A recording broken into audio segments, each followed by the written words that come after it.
So ఎక్కడ చూసినా America, ఆ తర్వాత ఇరాన్, ఇజ్రాయెల్కి సంబంధించినటువంటి గల్ఫ్ దేశాలకు సంబంధించినటువంటి వీడియోలు చక్కర్లు కొడుతూ ఉన్నాయి సోషల్ మీడియాలో అంతా కూడా. సో అది ఎందుకు స్టార్ట్ అయింది, కారణం ఏంది, దానివల్ల భారతదేశానికి ప్రమాదం ఎంతవరకు ఉంది, పెట్రోల్ డీజిల్ ధరలు ఎంత పెరిగే అవకాశం ఉంది, ద్రవ్యోల్బణం పరిస్థితి ఏంది, ఇవి కొద్దిగా మాట్లాడుకున్న తర్వాత మళ్ళీ మనం ఈ నిన్న ఇందిరా పార్క్ ధర్నాతో పాటు ఈ బీసీ అట్రాసిటీ చట్టం గురించి కూడా మాట్లాడుకుందాం. అసలు అమెరికాకు ఇరాన్కు మధ్య ఎక్కడ యుద్ధం స్టార్ట్ అయింది, ఎప్పుడు స్టార్ట్ అయింది? ఇది 1979లో ఇరాన్లో ఇస్లామిక్ రాజ్యం యుద్ధం జరిగింది, ఇస్లామిక్ రాజ్యం ఏర్పాటు జరిగింది. అప్పుడు అమెరికా మద్దతిస్తున్నటువంటి వ్యక్తి గద్దె దిగిపోవాల్సినటువంటి అనివార్య పరిస్థితి ఏర్పడ్డది. అప్పటి నుంచి స్టార్ట్ అయినటువంటి ఈ యుద్ధం ఏదైతే ఉందో వివిధ రకాలుగా, సో అణుబాంబులని, లేకపోతే దౌత్య చర్చలని, లేకపోతే ఇంకోటి ఆర్థిక వ్యవహారాలని, ఇట్లా రకరకాలైనటువంటి అంశాల చుట్టూ తిరుగుతూ ఇవాళ అణుయుద్ధం దాకొచ్చింది. సో గతంలో బరాక్ ఒబామా తర్వాత ఇరాన్ ఒక ఒప్పందం చేసుకున్నాయి. ఒప్పందంని ట్రంప్ వచ్చిన తర్వాత ట్రంప్ దాన్ని రద్దు చేసి సో ఇరాన్ పైన అనేకమైనటువంటి ఆంక్షలు విధించడం జరిగింది. దాని తర్వాత ఇక ఇజ్రాయెల్, మీకు తెలుసు, అమెరికా ఎక్కడ యుద్ధంలో పాల్గొన్నా ఇజ్రాయెల్ అమెరికాకు ఒత్తాసు పలుకుతూనే ఉంటుంది. ఎందుకంటే ఇజ్రాయెల్ పెట్ కంట్రీ అనుకోరాదు, ఇజ్రాయెల్ అమెరికాకు పెట్ కంట్రీ లాంటిది. ఇంకా అది ఎప్పుడు యుద్ధమే చేస్తూ ఉంటుంది, వివిధ అమెరికాకు యాంటీగా ఉన్నటువంటి దేశాలతో యుద్ధాలు చేస్తూ ఉంటుంది. సో ఆ రకంగా జరుగుతూ ఉంది. అయితే ఖమేనీని మొదటి రోజే వీళ్ళు చంపేయడం జరిగింది. అమెరికా, ఇజ్రాయెల్ వైమానిక దాడులతోటి ఆయనను చంపేయడం జరిగింది. సో ఇరాన్ ప్రజలు తీవ్ర దుఃఖంలో ఉన్నారు ఆ విషయంలో. ఖమేనీ భార్యతో పాటు వాళ్ళ పిల్లలు కూడా చనిపోయినటువంటి వార్తలు వస్తూ ఉన్నాయి. సో మరి ఇక్కడ ఈ అణు ఒప్పందానికి సంబంధించినటువంటి అంశంలో అమెరికా అణు ఒప్పందం గురించేనా, లేకపోతే దేశవ్యాప్తంగా చాలా చేస్తూ ఉన్నాయి కదా, ప్రపంచవ్యాప్తంగా చాలా దేశాలు అణుశుద్ధీకరణ చేస్తూ ఉన్నాయి కదా, మరి వాటి మీద ఎందుకు అమెరికా ఆంక్షలు విధించదంటే తమకు అనుకూలంగా ఉన్నటువంటి దేశాలను అమెరికా ఏం డిస్టర్బ్ చేయదు, వ్యతిరేకంగా ఉన్న దేశాలను అస్థిరపరచడం కోసం అణు ఒప్పందాలు, అణు వ్యవహారాలని ముంగటేస్తూ ఉంది. సో ఇరాన్ చేయలేదంటే ఎస్, ఇరాన్ అణుబాంబుల తయారీ కోసం శుద్ధీకరణ కార్యక్రమాన్ని చేపట్టింది. కానీ ఇరాన్ చెప్తూ వచ్చిందంటే ఇది శాంతి కోసం మాత్రమే చేస్తున్నామని చెప్తా ఉంది. ఓవైపు అణుబాంబుల తయారీ శాంతి కోసం ఎట్లయితుంది అనేది అమెరికా వాదన. సో ఇట్లా కొన్ని దేశాలు అమెరికా పైన విరుచుకుపడతా ఉన్నాయి. బ్రిటన్ లాంటి దేశాలు కూడా అమెరికా ఇరాన్ తీరును తప్పుపడతా ఉన్నాయి. ఇక ఇది వ్యవహారం. ఒకవేళ ఇప్పుడు భారత్కు దాదాపు 80% ముడి చమురు నీకు విదేశాల నుంచే ఇంపోర్ట్ అవుతూ ఉంది. విదేశాల నుంచి ఇంపోర్ట్ అవుతున్నటువంటి సమయంలో సో ముడి చమురు ధర, క్రూడ్ ఆయిల్ ఒక బ్యారెల్కి ఒక $10 పెరిగింది అనుకో, మన తాన పెట్రోల్ డీజిల్ ధరలు ఎంత పెరిగే అవకాశం ఉంటుందంటే ప్రస్తుతానికి 50 నుంచి 60 మధ్య క్రూడ్ ఆయిల్ ధరలు ఉన్నాయి. అవి కనుక ఈ 60 ఉందనుకో, 60 పోయి 70 అయిందనుకో, ఇప్పుడు ఉన్నటువంటి 110 రూపాయలు ఉందా పెట్రోల్, ఎంత ఉంది? 110 రూపాయలు ఉంది కదా, అది 115 రూపాయలు అవుతుంది 10 పెరిగితే. సో అది 20 పెరిగింది అనుకో 120 రూపాయలు అవుతుంది. అంటే ఇక్కడ వాల్యూ యాడెడ్ ట్యాక్స్ని కనుక రాష్ట్ర ప్రభుత్వం, కేంద్ర ప్రభుత్వాలు తగ్గించుకుంటే, ఎక్సైజ్, ఇంపోర్ట్ డ్యూటీస్, లేకపోతే ఇవన్నింటిని కూడా కేంద్ర ప్రభుత్వం, రాష్ట్ర ప్రభుత్వం పన్నులు తగ్గించుకుంటే ధరలో మార్పు ఉండకపోవచ్చు, కొద్దిగా పెరగవచ్చు. కానీ అంతర్జాతీయ మార్కెట్లో క్రూడ్ ఆయిల్ ధరలు పెరిగినాయి అనేటువంటి సాకుతోటి ఆయిల్ కంపెనీలు సహజంగానే ధరలు పెంచుతాయి. సో దాని మీద కేంద్ర రాష్ట్ర ప్రభుత్వాలు పన్నులు వేస్తూనే ఉంటాయి.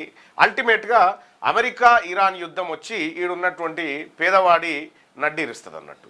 ఇది తర్వాత ద్రవ్యోల్బణం సంగతి మీ అందరికీ తెలుసు. ఇన్ఫ్లేషన్ కూడా చాలా వ్యత్యాసం వస్తుంది. దానివల్ల అన్ని ధరలు కూడా ఇప్పుడు డీజిల్ ధర, పెట్రోల్ ధర పెరిగిందంటే రవాణా ఛార్జీలు పెరుగుతాయి, రవాణా ఛార్జీలు పెరిగిందంటే వస్తు ధరలు పెరుగుతాయి. తద్వారా ఇదంతా పోయి మళ్ళీ సామాన్యుని మీదనే పడుతుంది అన్నట్టు. ఎంకి పెళ్లి సుబ్బి సాగుకు వచ్చిందంటే ఇగో ఇదే కారణం.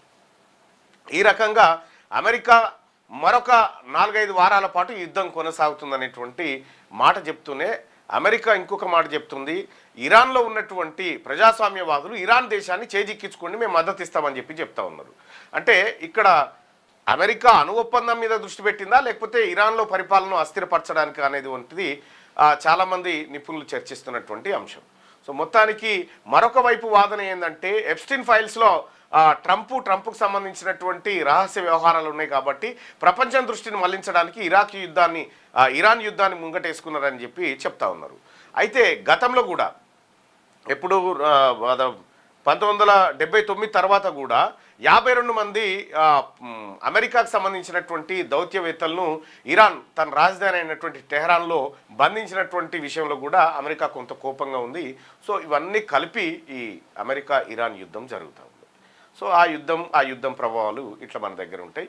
సో పెట్రోల్ డీజిల్ ధరలు మాత్రం వార్ మాత్రం కొనసాగితే పెరిగేటువంటి అవకాశం ఉంది, ఎక్సెప్ట్ ఏది కేంద్రం రాష్ట్రం పన్నులు తగ్గించుకుంటే తప్ప. ఇది అమెరికాకు సంబంధించినటువంటి అంశం. అయితే ఇక నిన్న ఇందిరా పార్క్ దగ్గర ఇందిరా పార్క్ టాపిక్ అంటే ప్రస్తుతం భారతదేశం పరిస్థితి ఏంది, ఈ దేశంలో ఏ వ్యవస్థ ఎట్లా ఉంది, విద్యారంగం ఎట్లుంది, ఆరోగ్య రంగం ఎట్లుంది, తాగునీటి సంగతి ఏంది, సాగునీటి సంగతి ఏంది, క్రైమ్ ఏంది, కోర్టులు ఏంది, క్రీడారంగం ఏంది, ఇట్లా ఈ ప్రస్తుతం ఉన్నటువంటి లెక్కల్ని ఒక్కసారి చూసుకుందాం. వీటిలో వచ్చేటువంటి మార్పులు ఈ యుద్ధాల కారణంగా లేకపోతే ఈ దేశంలో ఉన్నటువంటి ప్రభుత్వాలు తీసుకునేటువంటి పాలసీల కారణంగా వచ్చేటువంటి మార్పులను ఒకసారి చూద్దాం. అయితే ఈ దేశంలో తాజా పరిస్థితి ఎట్లా ఉంది అనేది ఒకసారి చూస్తే భారతదేశ ప్రస్తుత స్థితిగతులు ఒక సమగ్ర విశ్లేషణను 2024-26 మధ్య ఒకసారి చూద్దాం. భారతదేశం ప్రస్తుతం ఒక కీలకమైన సామాజిక ఆర్థిక పరివర్తన దశలో ఉంది. ప్రపంచంలోనే అత్యంత వేగంగా వృద్ధి చెందుతున్న ఆర్థిక వ్యవస్థలో ఒకటిగా కొనసాగుతున్నప్పటికీ మానవాభివృద్ధి సూచీలు మరియు మౌలిక వసతుల కల్పనలో అనేక సవాళ్లు ఎదురవుతున్నాయి. ఈ నివేదిక దేశంలోని వివిధ రంగాల ప్రస్తుత స్థితిగతులను గణాంక సహితంగా విశ్లేషిస్తూ ఉంది. ఇది చాలా అత్యంత కీలకమైనటువంటి ప్రస్తుతం మన దేశం పరిస్థితి ఏంది, ఏ రంగంలో ఏందనేది ఒకసారి చూద్దాం. ఆరోగ్య రంగం సవాళ్లు మరియు వృద్ధి ఎట్లా ఉంది అంటే భారత ఆరోగ్య రంగంపై ప్రభుత్వ వ్యయం క్రమంగా పెరుగుతుంది. ప్రస్తుత జీడిపిలో ప్రభుత్వం సుమారు 1.9 నుండి 2.1% వరకు ఈ రంగాన్ని కేటాయిస్తుంది. గతంలో ఇది 1.3%గా ఉండేది. అయితే తలసరి వ్యయం పరంగా చూస్తే భారత్ తన ప్రజలపై ఏడాదికి భారతదేశము ఈ దేశంలో ఉన్నటువంటి పౌరులపైన ప్రతి ఏడాదికి కనీసం ఎంత అంటే 2,200 రూపాయలు ఖర్చు చేస్తుంది. ఒక పౌరుని పైన దేశ ప్రభుత్వం 2,200 ఖర్చు చేస్తూ ఉంది. ఇది పొరుగునున్న దేశమైన బంగ్లాదేశ్ ఏమో 3,500 ఖర్చు చేస్తూ ఉంది. పక్కనున్న బంగ్లాదేశ్ తన పౌరుల పైన ఒక్కొక్కరి పైన ఏడాదికి 3,500 రూపాయలు హెల్త్ కోసం ఖర్చు చేస్తే భారతదేశం 2,200 నుంచి 2,500 మధ్యలో ఖర్చు చేస్తూ ఉంది. అంటే బంగ్లాదేశ్ కంటే తక్కువ ఖర్చు చేస్తూ ఉంది అన్నట్టు ఇక్కడ ఆరోగ్య రంగంలో. ఇక అంతర్జాతీయ పోలిక ఆరోగ్య వ్యయం మరియు వైద్యుల లభ్యత. సో ఒక డాక్టర్కు 1000 మంది ప్రజలకు ఎంతమంది డాక్టర్లు ఉండాలి, ప్రపంచ ఆరోగ్య సంస్థ ఏం చెప్తా ఉంది, అమెరికాలో ఎట్లా ఉన్నారు, ఇండియాలో ఎట్లా ఉన్నారు, ఈ లెక్క ఒకసారి చూద్దాం. ఈ దేశం విషయానికి వస్తే ఆరోగ్య వ్యయం అమెరికా ఆరోగ్యం కోసం ఆ దేశ పౌరుల ఆరోగ్యం కోసం తన జీడిపిలో మొత్తం 16 నుంచి 17% ఖర్చు పెడుతోంది. 16 నుంచి 17%. అదే భారత్కు వచ్చేసరికి కనీసం 2 కూడా లేదు. అమెరికా తన ప్రజల ఆరోగ్యం పైన 16% ఖర్చు పెడతా ఉంటే జీడిపిలో భారత్ 1.9 నుంచి 2.1 మధ్యలో ఖర్చు పెడతా ఉంది. చాలా తక్కువ ఇది. ఇంకా బ్రెజిల్ ఏమో 9% ఖర్చు చేస్తుంది జీడిపిలో, దక్షిణాఫ్రికా 8% ఖర్చు చేస్తుంది. ఏ దేశం అయితే ఆరోగ్యము ఆ తర్వాత విద్య కోసం ఎక్కువ ఖర్చు చేస్తుందో ఆ దేశం త్వరగా అభివృద్ధి చెందుతుంది. మనమేమో మన దేశంలో గుడ్లకు బడ్లను ఇచ్చిపెట్టి గుడ్లను లేకపోతే ఇతరత్రల కార్యక్రమాల కోసం ఖర్చు పెడతా ఉన్నాం. సో ఇక్కడ ప్రభుత్వ తలసరి వ్యయం ఎట్లా ఉంది, ఒక వ్యక్తి పైన అమెరికాలో ఏడాదికి 8 లక్షలు ఖర్చు పెడుతుంది అమెరికా ప్రభుత్వం. ఏడాదికి ఒక వ్యక్తి పైన తన పౌరుల పైన 8 లక్షలు ఖర్చు పెడతా ఉంటే భారతదేశం 2,500 రూపాయలు ఖర్చు పెడుతుంది. 2,500. ప్రస్తుతం అమెరికాలో ప్రతి 1000 మందికి ఎంతమంది డాక్టర్లు అవైలబుల్ ఉన్నారంటే ప్రతి 1000 మందికి 3 అవైలబుల్ ఉన్నారు. స్వీడన్లో ప్రతి 1000 మందికి 4 కంటే ఎక్కువ ఉన్నారు. భారతదేశంలో ప్రతి 1000 మందికి 1 ఉన్నారు, అది ఆయుష్తో కలిపి. మళ్ళా అంటే మనం వైద్య రంగంలో ఎంత వెనుకబడినామో చూడొచ్చు. వైద్యుల లభ్యత భారతదేశం WHO నిబంధన 1:1000 చేరుకుందని ప్రభుత్వం పేర్కొన్నప్పటికీ గ్రామీణ ప్రాంతాల్లో ఇప్పటికీ 1,500 నుంచి 2,000 మందికి ఒక వైద్యుడు మాత్రమే అందుబాటులో ఉన్నారు. హాస్పిటల్ బెడ్స్ ప్రతి 10,000 మందికి కేవలం 5 నుంచి 6 బెడ్స్ మాత్రమే అందుబాటులో ఉన్నాయి మన తాన. ఈ విభాగంలో 167 దేశాల్లో భారతదేశం 155వ స్థానంలో ఉంది. పోలికగా చూస్తే జపాన్లో ప్రతి 10,000 మందికి 130 బెడ్స్ ఉన్నాయి. మందుల వినియోగం విషయానికి వస్తే ప్రపంచానికే జనరిక్ మందుల ఫ్యాక్టరీగా ఉన్న భారత్లో వీటి వినియోగం కేవలం 40% జనరిక్ మందులే. అమెరికాలో 90% వినియోగం ఉంది. సానుకూల ప్రగతి ఏంటంటే జన ఔషధ కేంద్రాల సంఖ్య గతంలో 3200 ఉండే, ఇప్పుడు 10,000 మార్కును దాటింది. ఇగో ఇది మన ఆరోగ్య రంగానికి సంబంధించిన, భారతదేశానికి సంబంధించిన జిరాక్స్. ఇక నెక్స్ట్ ఆహార భద్రతా విషయంలో ఆకలి సూచి గ్లోబల్ హంగర్ ఇండెక్స్కి సంబంధించినటువంటి డేటా ఒకసారి చూస్తే, గ్లోబల్ హంగర్ ఇండెక్స్ 2024-25 నివేదిక ప్రకారం భారతదేశం ఆకలి దేశాలలో 127 దేశాలలో 105వ స్థానంలో నిలిచింది. ఎంత దారుణం చూడండి. 2023-24లో 111వ స్థానంలో 125 దేశాల్లో ఉండేది. ర్యాంకులో స్వల్ప మెరుగుదల కనిపించినప్పటికీ పొరుగు దేశాలైన పాకిస్తాన్, నేపాల్ కంటే భారత్ వెనుకబడి ఉండడం సామాజిక ఆందోళన కలిగించే అంశం. పాకిస్తాన్, నేపాల్ కంటే వెనుకబడింది గ్లోబల్ హంగర్ ఇండెక్స్లో. దేశంలో ఉత్పత్తి అయ్యే ఆహారంలో సుమారు 30-33% వృధా అవుతుంది. ఇవి చూడండి, దేశంలో ఉత్పత్తి అయ్యే ఆహారంలో 30-33% వృధా పోతుందట. దీన్ని అరికట్టడం ఆహార భద్రతకు అత్యంత కీలకం అనేది ఇక్కడ మనం ఆహార భద్రత విషయాన్ని చూస్తాం. ఇక వ్యవసాయ రంగానికి సంబంధించి ఉత్పాదకత మరియు నీటి వినియోగం ఎట్లా ఉంది, అగ్రికల్చర్కి సంబంధించినటువంటి లెక్క ఒకసారి చూస్తే, భారతదేశ జనాభాలో సగం మంది ఆదాయం కోసం కేవలం 18% వాటా ఉన్న రంగంపై ఆధారపడడం ప్రధాన ఆర్థిక సమతుల్యతకు దారితీస్తుంది. అంటే వ్యవసాయ రంగం నుంచి ఆర్థిక వ్యవస్థ ఎంత వ్యవసాయ రంగం మీద డిపెండ్ అయిందంటే 100లో 18% మాత్రమే వ్యవసాయ రంగం నుంచి వస్తుంది. ఈ 100లో 18% వచ్చే వాటిపైన 50% మంది ప్రజలు డిపెండ్ అయి ఉన్నారు. ఇగో ఇది పెద్ద దెబ్బ. ఇక్కడ జనాభా మరియు జీడిపి సుమారు 45-46% జనాభా వ్యవసాయంపై ఆధారపడగా జీడిపిలో దీని వాటా కేవలం 18-19%. ఇది పెద్ద దెబ్బ. సాగునీటి ఇప్పుడు అమెరికాలో ఒక ఆయన 1000 ఎకరాలు సాగు చేస్తాడు, ఇతర దేశాల్లో ఒక ఆయన 5000 ఎకరాలు సాగు చేస్తాడు, ఒక ఆయన 500 ఎకరాలు సాగు చేస్తాడు. ఇక్కడ అట్లా కాదు, ఇక్కడ అర్ధ ఎకరమే ముగ్గురు చేసుకుంటారు. అది వచ్చింది బాధ. సాగునీటి సౌకర్యం మొత్తం సాగు భూమిలో కేవలం 53-55% భూమికి మాత్రమే సాగునీటి సౌకర్యం ఉంది మన తానా. మిగిలిన 45-47% భూమికి ఇప్పటికీ వర్షాధారమే, వర్షాలు పడితే ఉన్నట్టు. భూగర్భ జలాల సంక్షోభం, వ్యవసాయం కోసం 90% భూగర్భ జలాలను వినియోగిస్తున్నాం. వరి, చెరుకు వంటి నీటిని ఎక్కువగా గ్రహించే పంటల వల్ల పంజాబ్, హర్యానాలో జలమట్టం ప్రమాదకర స్థాయికి పడిపోయింది. వరి కానీ చెరుకు కానీ ఎక్కువగా పంట పండిస్తే అది ఎక్కువ నీరు కన్జంప్షన్ చేస్తుంది కాబట్టి భూగర్భ జలాలు ఇంకిపోతా ఉన్నాయి. ఇక భూగర్భ జలాల సంక్షోభానికి సంబంధించినటువంటి మాట ఇదైతే, ఇక వర్చువల్ వాటర్ ఎగుమతి, 1 కేజీ వరి అంటే 1 కిలో వడ్లు వండియడానికి 3000 నుంచి 5000 లీటర్ల నీళ్ళు అవసరమవుతాయి. 3000 నుంచి 5000 లీటర్ల నీళ్ళు అవసరమవుతాయి. బియ్యం ఎగుమతి చేయడం ద్వారా భారత్ పరోక్షంగా కోట్లాది లీటర్ల వర్చువల్ వాటర్ను ఎగుమతి చేస్తూ తన నీటి భద్రతను పణంగా పెడుతుంది. ఇది ఎంత చాలా కీలకమైన పాయింట్ చూడండి. 1 కిలో వడ్లు పండిస్తేందుకు 3000 లీటర్ల నీళ్ళు కావాలన్నట. 3000 లీటర్లు. ఇప్పుడు కిలో వడ్లు పండించి కిలో వడ్లు పట్టిస్తే ఎంత వెళ్తుంది? అర్ధ కిలో బియ్యం వెళ్తాయి, అర్ధ కిలో లేకపోతే 3/4 కిలో వెళ్తాయి. ఈ 3/4 కిలోని ఎగుమతి చేయడం అంటే 5000 లీటర్ల నీళ్ళని ఎగుమతి చేసినట్టట. నిల్వ సామర్థ్యం ప్రస్తుతం 15 కోట్ల మెట్రిక్ టన్నుల నిల్వ సామర్థ్యం ఉండగా దీనిని మరో 7 కోట్ల మెట్రిక్ టన్నుల మేర పెంచాలని ప్రభుత్వం లక్ష్యంగా పెట్టుకుంది. ఇగో ఇది వ్యవసాయ రంగానికి, అగ్రికల్చర్కి సంబంధించినటువంటి భారతదేశం లెక్క. ఇది మన దేశ ప్రస్తుత స్థితిగతుల మీద. విద్యా వ్యవస్థ మరియు నైపుణ్యాభివృద్ధి ఎట్లా ఉంది, ఎడ్యుకేషన్ అండ్ స్కిల్స్ ఎట్లా ఉన్నాయి భారతదేశంలో చూస్తే, విద్యారంగంలో మౌలిక వసతులు మరియు ఉపాధి నైపుణ్యాల మధ్య భారీ వ్యత్యాసం ఉంది. Budget NEP national education policy 2020 ప్రకారం లక్ష్యం జీడిపిలో 6% కాగా ప్రస్తుతం అంటే ఎడ్యుకేషన్ కోసం జీడిపిలో ఎంత 2020లో 6% అన్నా ఖర్చు పెట్టాలని చెప్పి నేషనల్ ఎడ్యుకేషన్ పాలసీలో పెట్టుకురు. కానీ పెడుతుంది ఎంత 2.9 to 3.3 మాత్రమే ఖర్చు చేస్తున్నారు. అంటే ఇదే ఖర్చు పెట్టుడే లేదా, ఫలితం ఎటు నుంచి వస్తుంది? నైపుణ్యాల కొరత మరియు నిరుద్యోగం చూస్తే ఇంజనీరింగ్ గ్రాడ్యుయేట్లో కేవలం 50% మందికే ఉద్యోగ నైపుణ్యాలు ఉన్నాయి. ఇంజనీరింగ్ చదివితే 100 మంది ఎవరైనా వచ్చి మా కొడుకు ఇంజనీరింగ్ చేయాలి సార్, ఇంజనీరింగ్ సీట్, వాడిని చదువు వస్తేగా ముందుగాల ఆ ఇంజనీరింగ్ అంటే ఏంది, దాని కథ ఏంది, దాని స్కిల్ ఏంది, దాన్ని చదువుకున్న తర్వాత దానికి బయటకు వచ్చిన తర్వాత ఏమైనా స్కిల్స్ ఉంటాయా? ఇంజనీరింగ్ గ్రాడ్యుయేట్లో కేవలం 50% మందికే ఉద్యోగ నైపుణ్యాలు, ఇక 50% మంది స్క్రాపే అన్నట్టు. 15 నుంచి 29 ఏళ్ల మధ్య ఉన్న పట్టణ యువతలో నిరుద్యోగ రేటు 15 నుంచి 17% ఉంది. దేశంలో కేవలం 2 నుంచి 5% మందికే వృత్తి నైపుణ్య శిక్షణ ఉంది. ఇది బ్రిటన్లో 68%, చైనాలో 72%తో పోలిస్తే చాలా తక్కువ. ఇగో విద్యా వైద్య రంగాల పరిస్థితి చూడరు ఈ దేశంలో.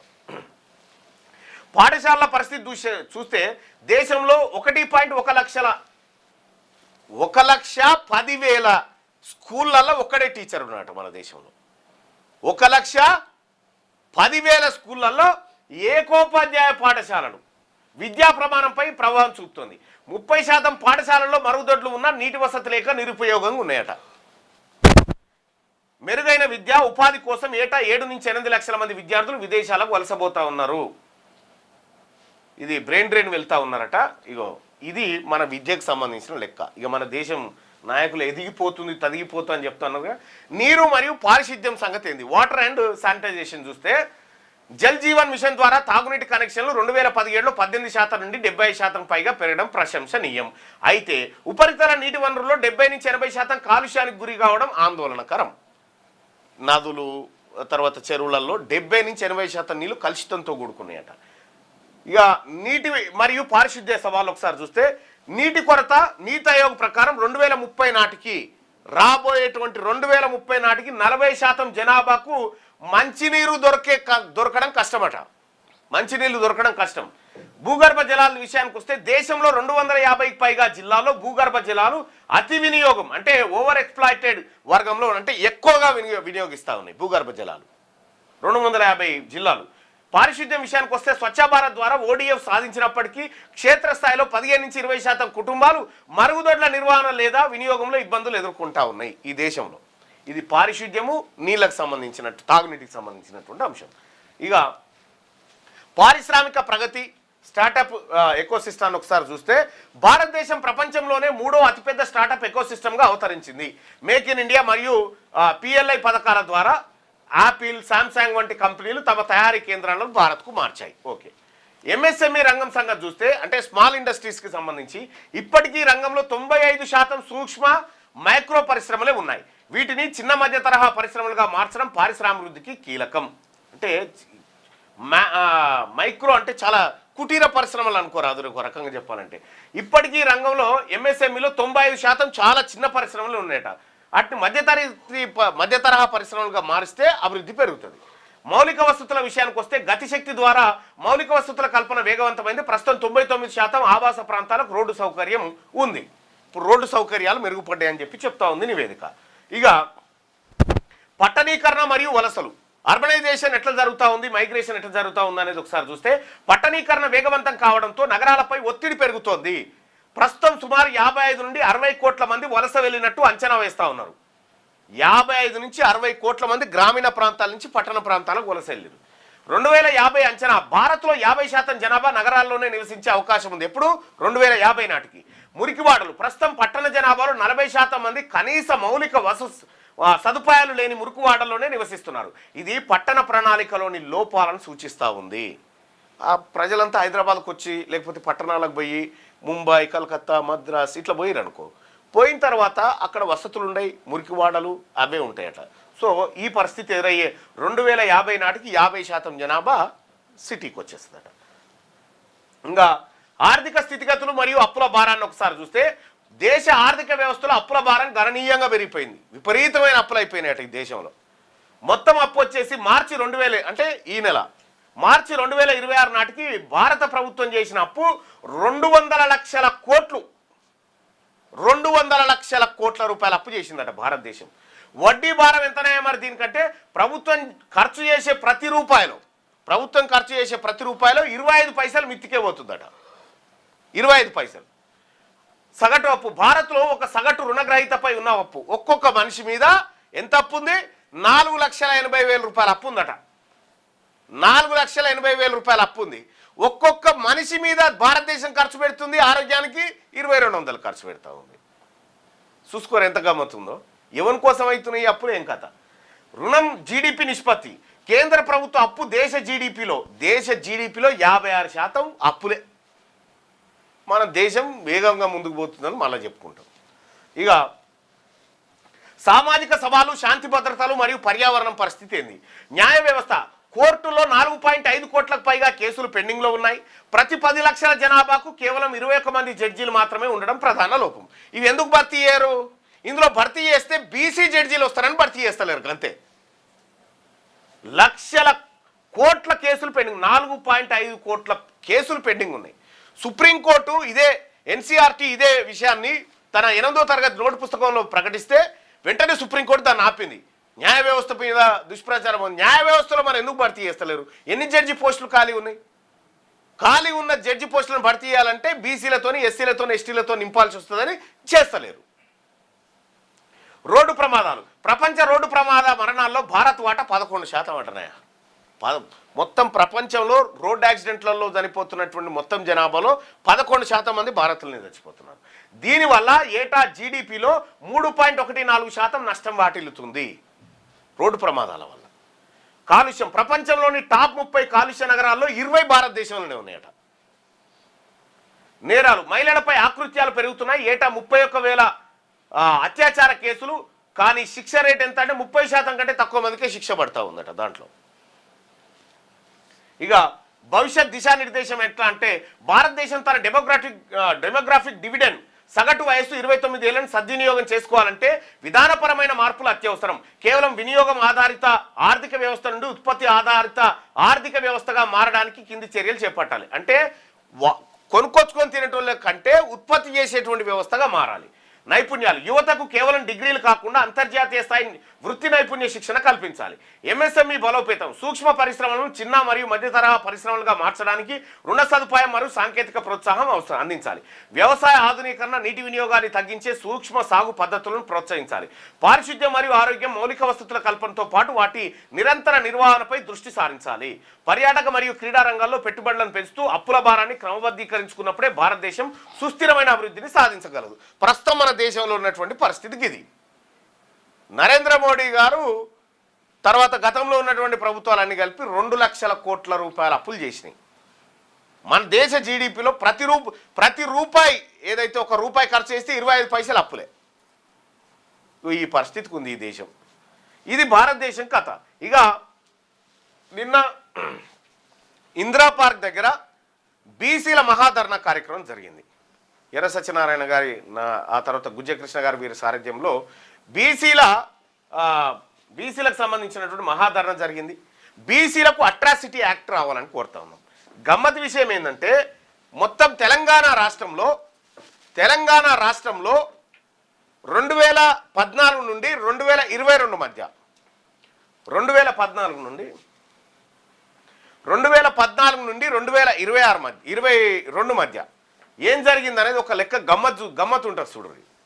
విషయం ఏంటంటే బీసీల పైన దాడులు జరుగుతూ ఉన్నాయి. బీసీలకు కూడా అట్రాసిటీ చట్టం రావాలని చెప్తా ఉన్నాం. పక్కనున్న ఆంధ్రప్రదేశ్ చట్టం చేసింది.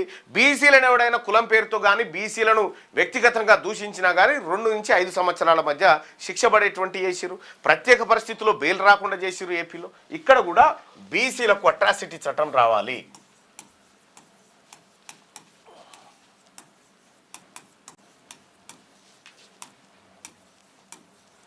బీసీలకు అట్రాసిటీ చట్టం రావాలని చెప్పి నిన్న ఇందిరా పార్క్ దగ్గర మహాధర్నా నిర్వహించడం జరిగింది బీసీలంతా. ఇందులో విషయం ఎందుకు రావాలని చెప్తా ఉన్నామంటే మీరు చూసిరు కదా కుమ్మెరలో ఏం జరిగిందో. కుమ్మెర ఘటనలో బీసీల చేతనే బీసీలదే తప్పని చెప్పించేటువంటి కార్యక్రమాన్ని రెడ్లు చేపట్టిరు. దానికి రేవంత్ రెడ్డి సారథ్యం వీళ్ళందరూ ఉన్నారు. 8 మంది పైన కేసులు అయితే 3 దొరికి 5గురు పరారులో ఉన్నారు. వాళ్ళు పరారులో ఉండి 15 రోజులు ఇయ్యాలటికి పత్తలేరు. ఇప్పుడు ఎటు పోయి రావా అంటే సప్పుడు లేదుగా. దొరకలేరు అని ఎందుకు దొరకరా? ఎవడన్నా చిన్న ఇనుప ముక్క దొంగతనం చేస్తే వాడు దొరకకపోతే వాడిని ఇంటి వాళ్ళని తెచ్చి కూర్చున్న పెడతారు కదా. వీళ్ళు ఇప్పుడు కూర్చున్న పెట్టరా? రెండో విషయం ఏంటంటే బీసీల పైన తెలంగాణ వ్యాప్తంగా భారీగా దాడులు జరుగుతున్నటువంటి నేపథ్యంలో మాకు కూడా ప్రత్యేక అట్రాసిటీ చట్టం కావాలని చెప్పి డిమాండ్ చేసినాం.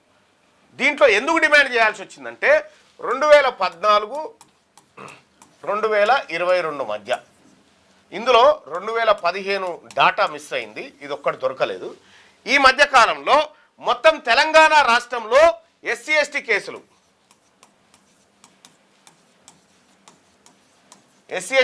ఎన్ని నమోదైనాయి అంటే 8,950 ఎస్సీ ఎస్టీ కేసులు నమోదైనాయి, అట్రాసిటీ కేసులు.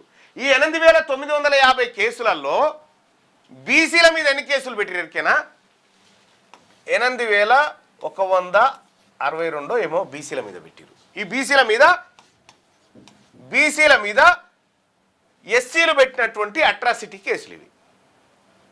ఎందుకు పెట్టిర్రా అని చెప్పి విషయాన్ని పరిశీలిస్తే, చాలా ఇండెప్త్గా పరిశీలిస్తే, ఈ రెడ్లు ఏం చేసిరంటే ఎవడైనా బీసీ ఓడు జర్ర ఎదుగుతుండనుకో వాన్ని ఈ ఎస్సీలను ఎగేసి వాని మీద అట్రాసిటీ కేసులు పెట్టించారు అన్నట్టు. అట్రాసిటీ చట్టం రెడ్ల ప్రయోజనాల కోసం పనిచేసింది ఇక్కడ. మరి బీసీల మీద ఈ తరీకాలో ఎస్సీ ఎస్టీ అట్రాసిటీలు కేసులు పెడతా ఉన్నారు. అందులో చాలా వరకు ఇందులో వాస్తవానికి ఇందులో ఏంటంటే ఇందులో కనీసం 30% కూడా నిజమైన కేసులు లేవట. 30% కూడా నిజమైన కేసులు లేవట. ఇది ఎవరో కాదు, రాష్ట్ర ప్రభుత్వం దిశ మీటింగులు పెట్టి అన్ని సర్క్యులర్ చేస్తూ ఉంటే అవి కలెక్ట్ చేసి తీసినటువంటి లెక్కలు. ఆ ఎఫ్ఐఆర్ కాపీలలో ఏ కులం ఏం కథ ఏం లెక్క అనే దాని మీద తీసినాం. ఇక్కడ రెడ్లు వెలమల మీద పెట్టినటువంటి కేసులు చాలా స్వల్పం, చాలా తక్కువ. రెడ్లు వెలమల మీద పెట్టినటువంటి కేసులు కేవలం వందల సంఖ్యలోనే ఉన్నాయి. బీసీల మీద పెట్టిన కేసులు 8162 కేసులు ఉన్నాయి, ఎస్సీ ఎస్టీ కేసులు. మరి బీసీలకు కూడా ప్రత్యేక అట్రాసిటీ చట్టం రావాల్సినటువంటి అవసరం ఉంది. ఆంధ్రప్రదేశ్ రాష్ట్రం ఇటీవల చేసింది, చంద్రబాబు నాయుడు ప్రభుత్వం చేసింది, పవన్ కళ్యాణ్ ప్రభుత్వం చేసింది. సో పవన్ కళ్యాణ్ గారికి, చంద్రబాబు నాయుడు గారికి బీసీల తరఫున కృతజ్ఞతలు తెలియజేస్తా ఉన్నాం, ధన్యవాదాలు. తెలంగాణ రాష్ట్రంలో ఈ రెడ్డి పరిపాలన ఈ బీసీ అట్రాసిటీ చట్టం తేవడానికి ఇష్టపడతలేదు. ఒకవేళ బీసీల అట్రాసిటీ చట్టం వస్తే రెడ్ల అరాచకాలు ఆగిపోతాయి అనేది ఇప్పుడు వాళ్ళ బాధ. కాబట్టి బీసీ ప్రజలారా మనకు కూడా ప్రత్యేక చట్టం రావాల్సిందే. మన బీసీలను ఎవడైనా గొల్లోడా, మంగళోడా, సాకలోడా అనేవాడైతే తిడతాడో వాని పని కూడా కావాలి. అందుకోసమే మనకు ప్రత్యేక చట్టం కావాల్సిందే. తెలంగాణ రాష్ట్ర జనాభాలో 160% మంది ఉన్నటువంటి ప్రజలకు ప్రత్యేక చట్టం అవసరం. దానికోసమనే నిన్న మహాధర్నా కార్యక్రమం నిర్వహిస్తే చాలామంది వక్తలు మాట్లాడారు, చాలామంది సంఘాలలో అందులో పాల్గొన్నారు, పార్టీలకు అతీతంగా అందులో పాల్గొనడం జరిగింది. ఆ మహాధర్నా కార్యక్రమంలో పాల్గొన్నటువంటి ప్రతి ఒక్కరు కూడా ధన్యవాదాలు తెలియజేస్తూ, ఇది ఆరంభం మాత్రమే. చాలా పెద్ద బలమైనటువంటి బీసీ ఉద్యమాన్ని తెలంగాణ రాష్ట్రంలో అందరం కూడా కలిసి వచ్చేటువంటి వాళ్ళందరం కూడా కలిసి నిర్మించడానికి సమాయత్తమైతా ఉన్నాం. మీ అందరూ చూస్తూనే ఉన్నారు. ఆ కార్యక్రమాన్ని దిగ్విజయంగా తీసుకుపోతాం. 2029లో అంటే 28లో జమ్లీ పార్లమెంట్ ఎన్నికలతో పాటే నిర్వహిస్తా అంటున్నారు కాబట్టి 2029 అంటున్నారు. అయితే 2028 డిసెంబరే డెడ్ లైన్. అయితే ఖచ్చితంగా ఈ రెడ్డి ప్రభుత్వం ఇది చేయకపోతే 2028లో బీసీ ప్రభుత్వం ఏర్పడ్డ తర్వాత ఈ చట్టం పేరు కూడా కుమ్మెర చట్టం అని తీసుకొస్తాం. 2028లో కుమ్మెర చట్టం అని చెప్పి బీసీల పైన ఒత్తిడి లేదంటే ఇతర అంశాలు ఏవైతే ద్వారా వాళ్ళని ఇబ్బంది పెడతారో వాటిని నిరోధించేటువంటి కుమ్మెర చట్టం 2029 ఈ ప్రభుత్వం తీసుకురాకపోతే మేము తీసుకురావడానికి సిద్ధంగా ఉన్నాం. 2028 నాటికి ఈ రెడ్లను, ఈ వెలమలను ఈ తెలంగాణ రాష్ట్రంలో పుట్టగతులు లేకుండా రాజకీయంగా ఖతం చేసి బీసీల అధికారంలోకి వచ్చిన తర్వాత బీసీలు తెచ్చుకోబోతున్నటువంటి చట్టం ఇది. దీనికోసం నిన్న డిమాండ్ చేయడం జరిగింది. అలాగే తెలంగాణ రాష్ట్రంలో బీసీ ప్రజలారా, బీసీ మేధావులారా, బీసీ ఉద్యోగస్తులారా, బీసీ అడ్వకేట్ సోదరులారా, బీసీ డాక్టర్లారా, బీసీ విద్యార్థి సోదరులారా, బీసీ మహిళా సోదరిమణులారా, మనందరం కూడా ఒక్కటైనం. ఈరోజు ఈ పరిస్థితులు ఉన్నటువంటి దరిదాపుల్లో మన కళ్ళ ముందే ఒక బిడ్డను కాలుతోని తొక్కి సంపి ఇలా రెడ్లది తప్పు లేదని చెప్తున్నటువంటి మాట మీరు అందరూ చూస్తూనే ఉన్నారు కదా. ఈ దుర్మార్గాన్ని ఖతం చేయాలి. అందరం చచ్చిపోతాం ఏదో ఒక రోజు, బట్ మన జాతుల కోసం ఏదైనా చేసిన తర్వాతనే చావాలి. ఉన్నది ఒకటే జన్మ, ఈ జన్మలోనే ఏదైనా మన ప్రజల కోసం చేయాలి. ఈ అరాచకాన్ని అంతం చేసే దిశగా ఈ యుద్ధంలోకి మీరు రండి, ఈ యుద్ధంలో మీరు పాల్గొనండి, తెలంగాణ రాజ్యాధికార పార్టీలో చేరండి. ఈ యుద్ధాన్ని మరింత ముందుకు నడిపించాల్సిందిగా రిక్వెస్ట్ చేస్తా ఉన్నా. మీరు ఈ పార్టీలో చేరాలంటే మీరు చేయాల్సినటువంటిది ఒకటే చిన్న పని. ఇది ఈ తెలంగాణ రాజ్యాధికార పార్టీ, ఇది ఫక్తు బీసీల ఆకాంక్షలు నెరవేర్చే పార్టీ. ఇది అన్యాయం జరిగిన వర్గాలకు అండగా నిలబడేటువంటి పార్టీ.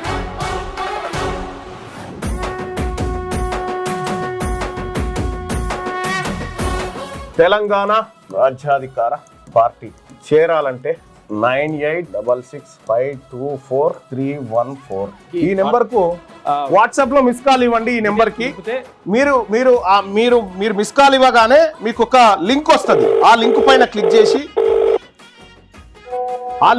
క్లిక్ చేసి మీరు దాంట్లో మన ఇందులో జాయిన్ కావచ్చు. తెలంగాణ రాజ్యాధికార పార్టీలో వెంటనే జాయిన్ కావచ్చు. ఆ లింక్ ద్వారా మీరు ఎంటర్ అయితే